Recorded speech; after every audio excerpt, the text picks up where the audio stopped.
आज की शाम कुछ अलग थी। आर्यवर्धन के घर में एक शानदार पार्टी चल रही थी।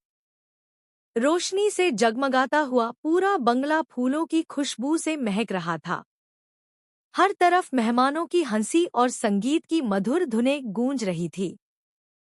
पर इस चमकदमक के बीच कोई नहीं जानता था कि आज की रात आर्यवर्धन की जिंदगी को हमेशा के लिए बदल देने वाली थी। अनु, जो अब तक सिर्फ एक कुक के तौर पर जानी जाती थी, आज उसी पार्टी में खाना बनाने आई थी। उसे नहीं पता था कि जिस घर में वह कदम रख रही है, वह दरअसल आर्यवर्धन का ही घर है। वही आर्यवर्धन जिससे उसकी किस्मत अब गहराई से जुड़ने वाली थी।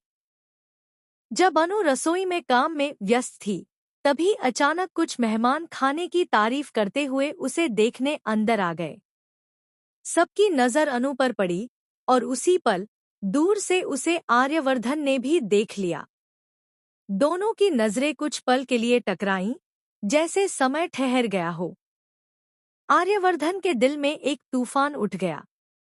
वह वहीं से सीधे अपनी माँ के पास गया और बोला, "मान, यह है अनु, जिससे मैं प्यार करता हूँ। अगर आप कहें तो आज यहीं, सबके सामने, मैं इसे प्रपोज कर दूं।"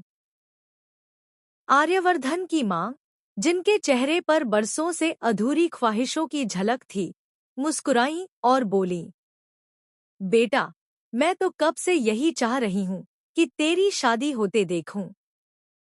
मेरी आखिरी इच्छा यही है कि मरने से पहले तेरे घर का चूल्हा फिर से जलता हुआ देख लूं। तब मेरी आत्मा को शांति मिलेगी।"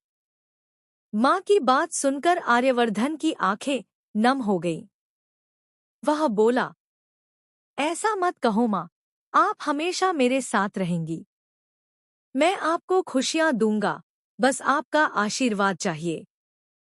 पर माँ ने धीरे से कहा, "खुशियाँ तभी आएंगी बेटा, जब तू फिर से अपना घर बसाएगा। राजनंदिनी के जाने के बाद तूने खुद को बंद कर लिया है। अब वक्त है आगे बढ़ने का।" उनकी बातों से प्रेरित होकर आर्यवर्धन ने मन में ठान लिया कि वह आज ही अनु से अपने दिल की बात कहेगा।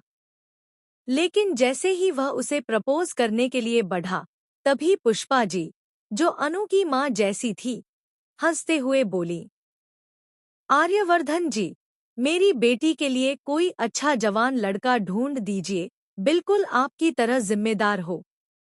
यह सुनते ही आर्यवर्धन का चेहरा उतर गया। उसके मन में शंकाओं की लहर दौड़ गई। क्या मैं सच में अनु को प्रपोज कर सकता हूँ? क्या उसकी माँ समझ पाएंगी कि मैं उसकी बेटी से सच्चा प्रेम